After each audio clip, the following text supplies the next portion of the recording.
Greetings everyone, welcome to my channel. Before starting, if the story is interesting, please comment 1 and subscribe. If not, please comment 2 so I can change. My name is Frank and today, I will disclose a secret confession I have harbored for an extended period. It is intriguing how a mere chemical reaction can irrevocably alter one's reality. Please remain engaged until the conclusion, as this narrative will be unforgettable. I was not the type of student typically found at the front of the classroom. Rather, I was the individual who elicited laughter from my peers, often at the expense of my academic responsibilities. My father urged me to concentrate on my studies, but I yearned for something more, something distinct. The classroom, as I recall, was a space where I never felt entirely comfortable. Nonetheless, I consistently managed to navigate it somehow. I was not the child who silently completed assignments in the corner or occupied the front row, attentively absorbing every word the instructor spoke. Such was never my disposition. I took a seat in the background. I perpetually instigated discord. It became instinctual to disrupt silence and alleviate tension. Admittedly, I excelled in this environment. The classroom served as my domain, where I thrived on chaos and sought the spotlight. I delivered jokes, made frivolous remarks, and even impersonated teachers when they were unaware. I vividly recall the class erupting in laughter as I mimicked Mrs.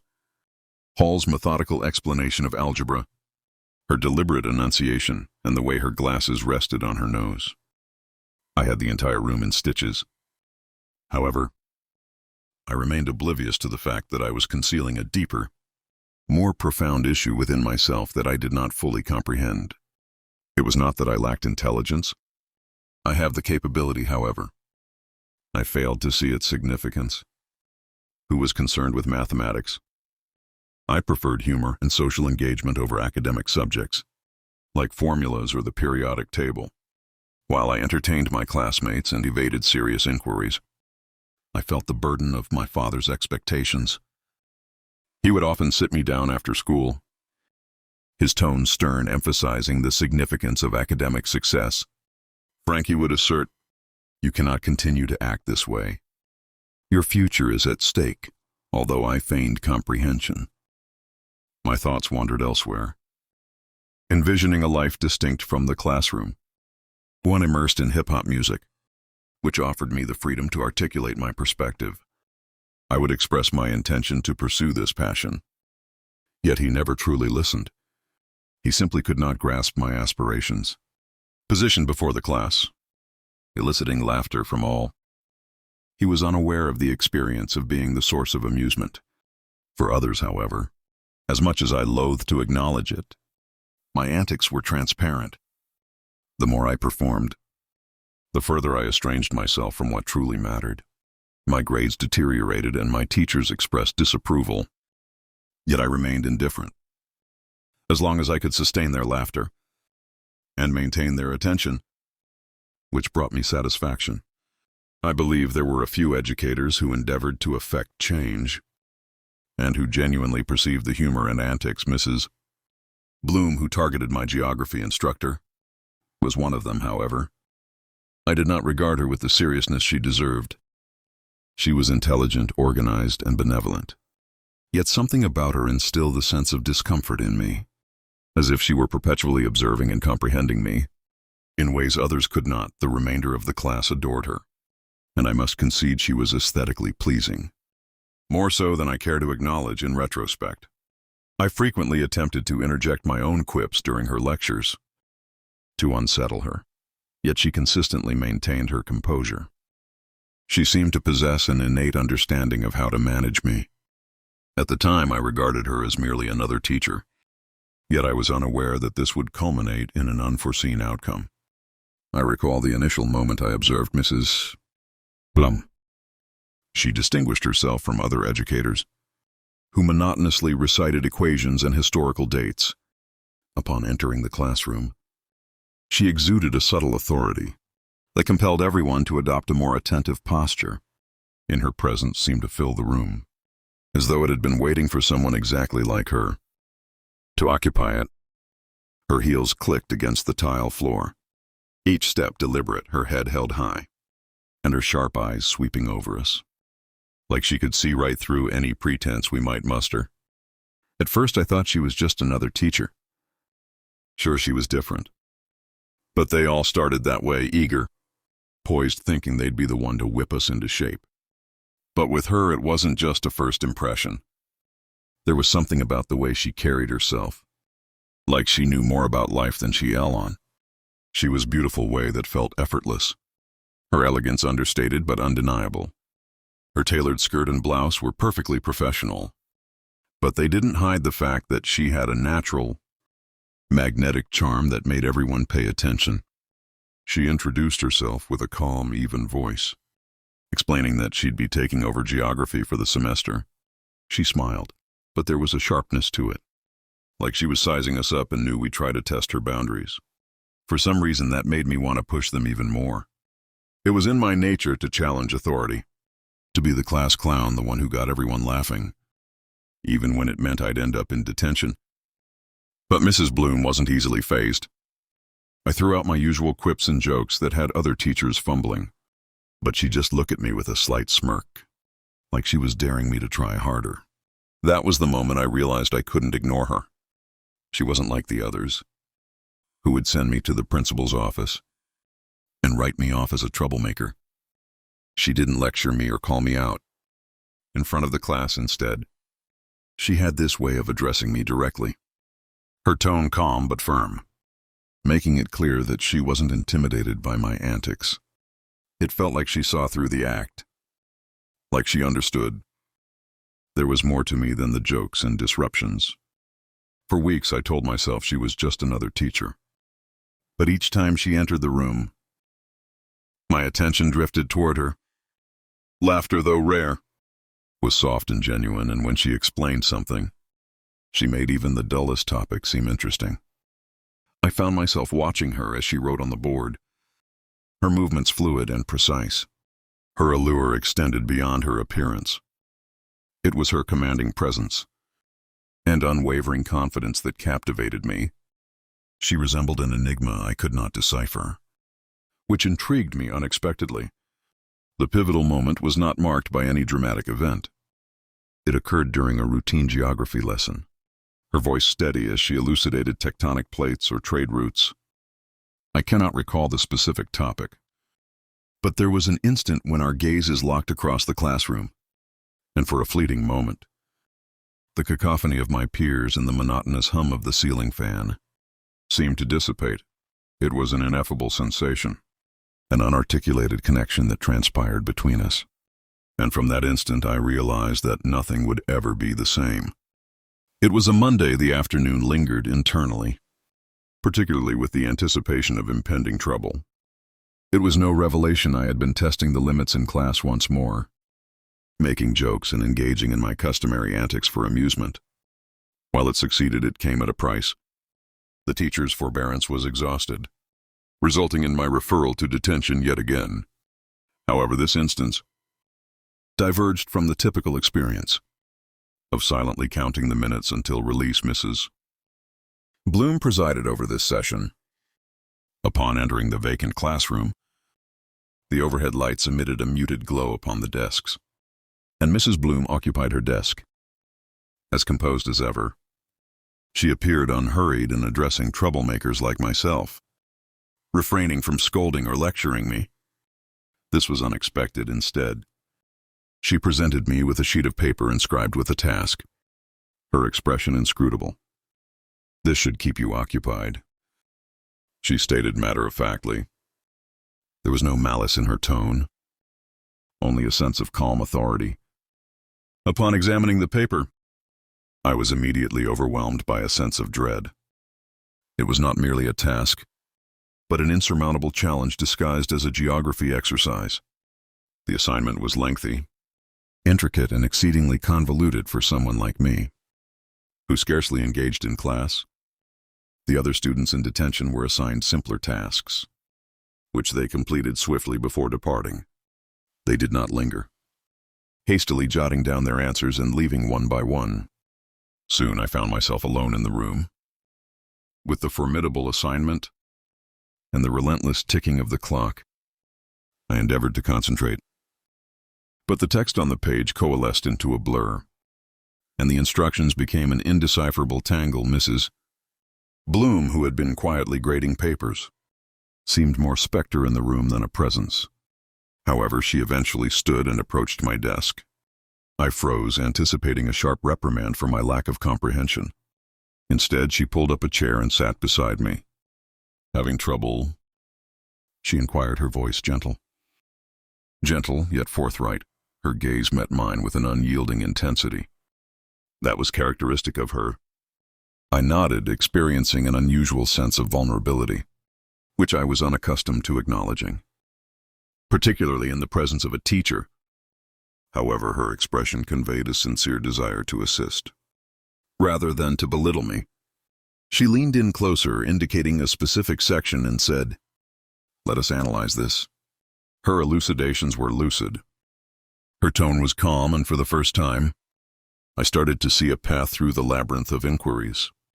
However, it was not just her words that captivated my attention.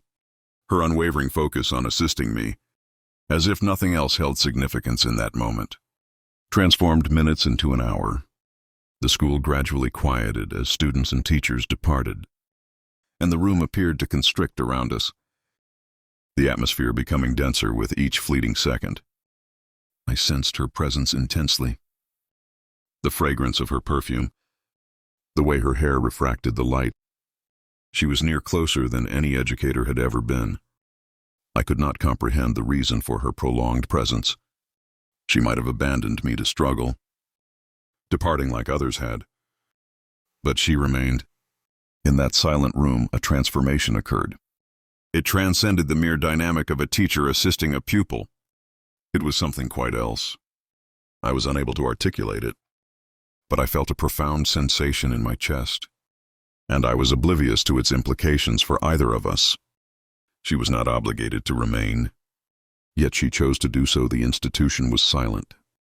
The typical clamor of lockers slamming and footsteps reverberating through the hallways had diminished to an oppressive silence.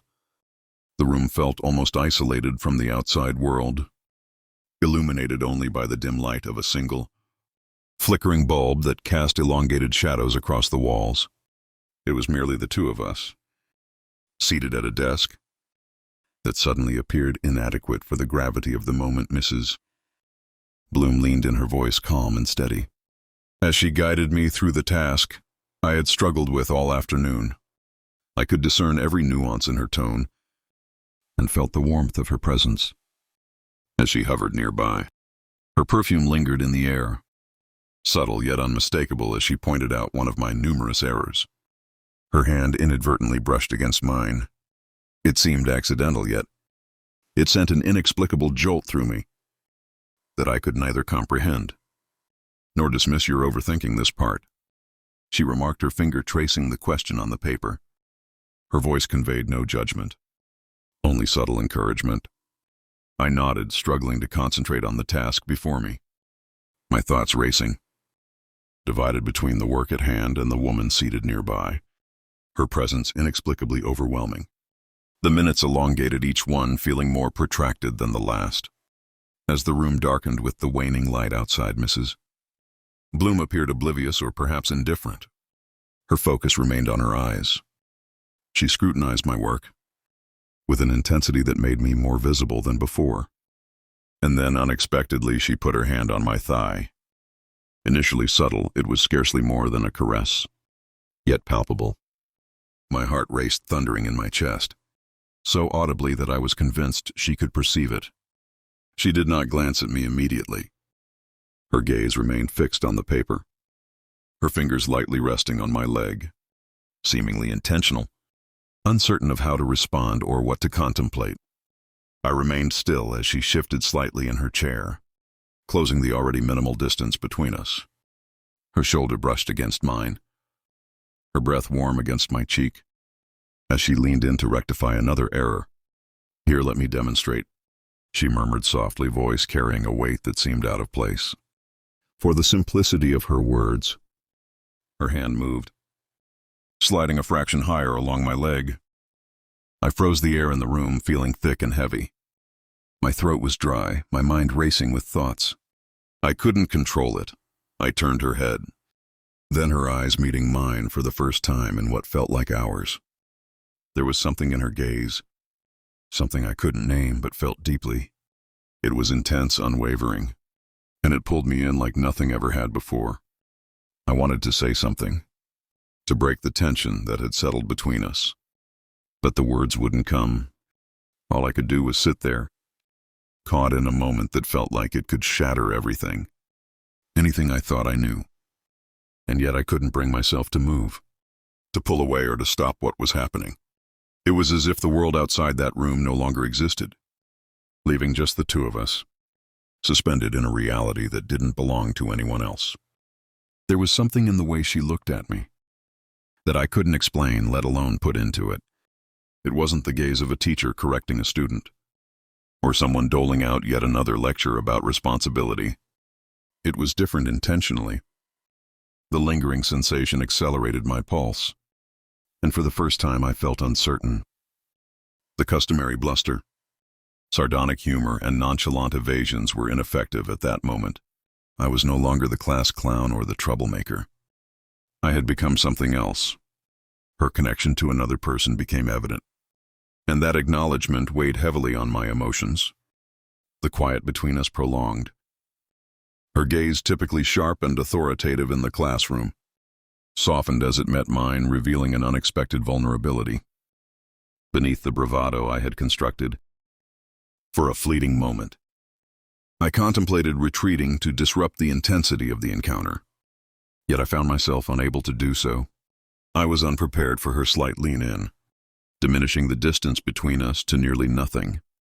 My breath caught in my throat as I observed the faint tremor in her hand resting on the desk. Then, with a quiet certainty that left me astonished, she closed the gap, her lips brushing against mine, gentle and hesitant as if gauging the moment. My instinct was to freeze, my mind racing with unanswerable questions. Yet, the warmth of her touch drew me in before I could contemplate further. Despite her age, she exuded a youthful energy, an intensity and audacity that completely disarmed me.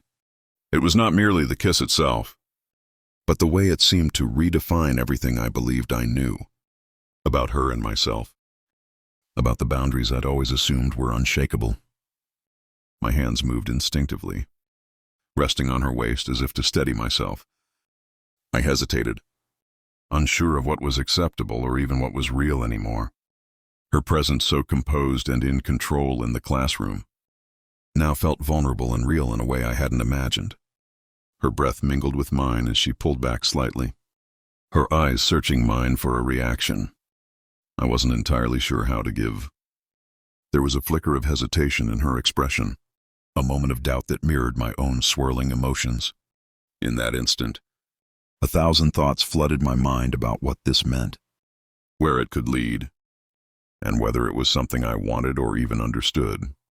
But those thoughts didn't last long at all. All I could feel was the weight of her presence, the electricity of that brief touch, and the undeniable fact that whatever this was, it was already changing everything. At this point, I returned the kiss, and she was surprised by my eagerness. It was in this moment she let out a soft cry of pleasure. She called out my name, Frank. Please don't cease. I remained silent. We engaged in a prolonged kiss, after which she raised my left arm to her breast and instructed me to touch her, asserting that I belonged to her. Her seductive tone drove me to the brink of madness. I felt my pipe enlarging significantly. She observed and grasped it with her hands and applied little pressure. It was pleasurable. She then removed her purple blouse. Revealing her tank top, she had the most perfect chest ever. She looked even much better. I let out a little tear in my eyes. It felt like heaven. Then LED to a chair nearby and told me to sit down. She was dominating me and I was enjoying every bit of it. I then pulled my jean a little bit down. I could see her body shining in the dark of the classroom. She did the same with her dress and sat on top of me, and I knew pleasure the moment was charged. And the air between us felt heavy with something unspoken. My thoughts were a whirlwind. But before I could even begin to make sense of what had just happened, The sound of footsteps in the hallway sent a jolt of panic through my stomach. Someone was coming. The realization hit me like a freight train, and in a split second I moved back, almost stumbling over the chair. In my haste to put some distance between us, my heart pounded against my ribs as I glanced at Mrs. Bloom. Her expression mirrored my own, a mixture of shock and fear and something else I couldn't quite. She straightened her blouse. Her hands trembled slightly as she placed the desk between us. I tried to act nonchalant.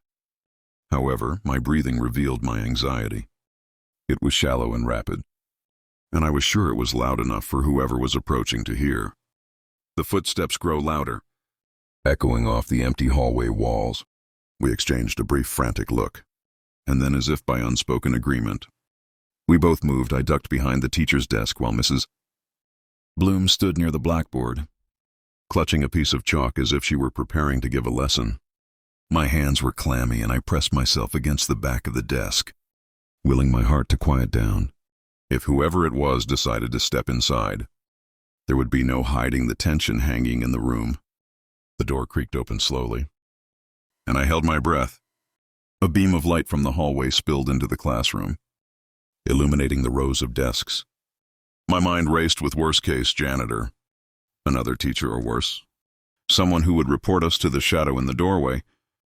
As the figure stepped in, I squeezed my eyes shut for a moment, praying silently that whoever it was would leave. It was the security guard's flashlight that swept across the room, scanning the corners and the spaces between the desks. I could feel every nerve in my body on high alert. As the light inched closer to where I was crouched, Mrs. Bloom, to her credits, stayed calm.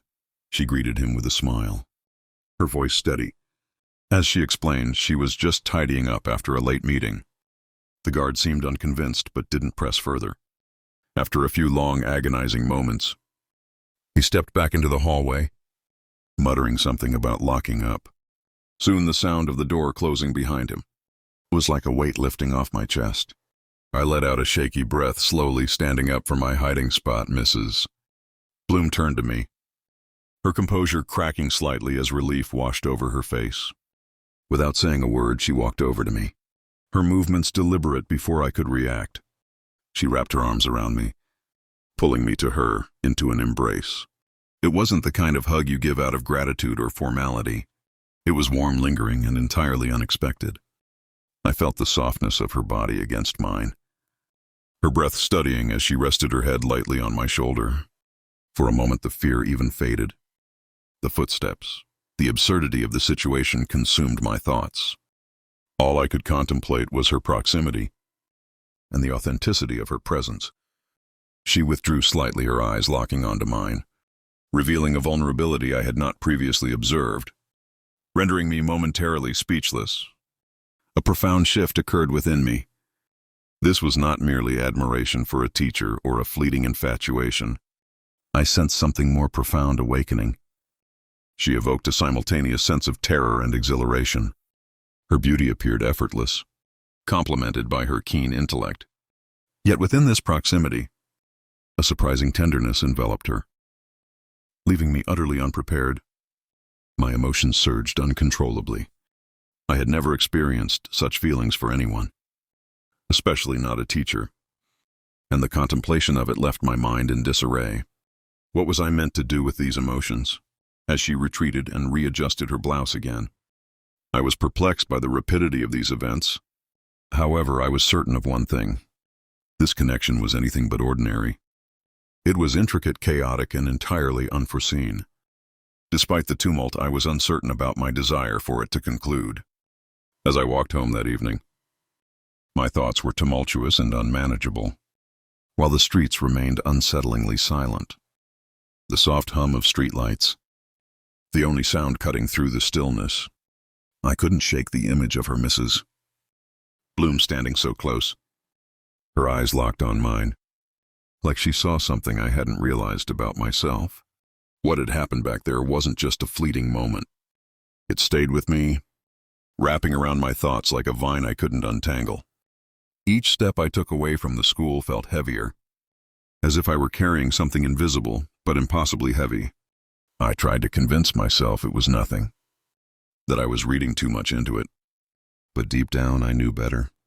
The way her voice softened when she spoke to me, the way her hand lingered just a fraction longer than it should have.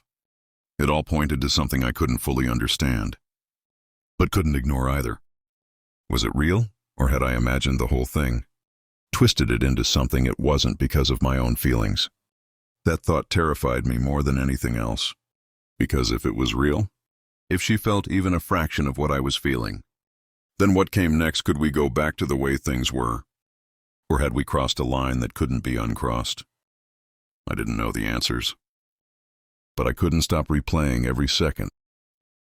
I am contemplating the permanence of certain transgressions, uncertain whether I desire to obliterate them, or if such an endeavor remains feasible.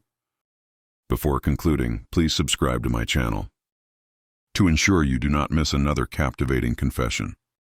Additionally, kindly share your viewing location, as I would be interested to know.